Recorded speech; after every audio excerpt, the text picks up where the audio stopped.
আজ শ্রাবণ মাসের তৃতীয় সোমবার। প্রত্যেক সোমবারের মতোই আজ বাবার মাথাতে জল ঢালবো। দেখো, সকালবেলা স্নান করে একেবারে রেডি হয়ে চলে এলাম ঠাকুর ঘরে। বাপি সকালবেলাতেই সব কিছু এনে দিয়েছে, ফুল, ফুলের মালা, দুধ, মিষ্টি, আরও কত ঘি। এই যে দেখো, বাবাকে এখন ভালোভাবে ঘি মাখিয়ে দিচ্ছি। ঘি মাখালে কিন্তু বেশ দেখতে ভালো লাগে, কিরম যেন সাদা মতো হয়ে গিয়েছিল। তো আমাকে বাবাই বলল যে তুমি আজকে ভালোভাবে ঘি মাখিয়ে দেবে। আমি তাই করলাম। ভালোভাবে ঘি মাখাতে দেখো কত সুন্দর লাগছে, তাই না? আজ আমি মধু আর দুধ দিয়ে বাবাকে স্নান করাবো। এর আগের যে সোমবারটা ছিল সেদিন আমি দিয়েছিলাম দই আর দুধ দিয়ে বাবাকে স্নান করিয়েছিলাম। তোমাদের সাথে দ্বিতীয় সোমবারের পুজোটা আমি আর শেয়ার করতে পারিনি, সেদিন চলে এসেছিলাম শ্বশুরবাড়ি।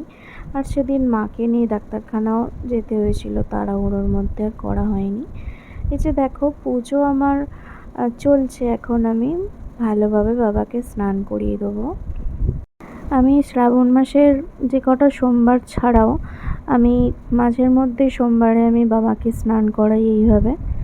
ভালো লাগে। বিয়ের আগেও মাঝে মাঝে করতাম, এখন বিয়ের পরেও মাঝে মাঝে সোমবারগুলোতে জল ঢালার চেষ্টা করি।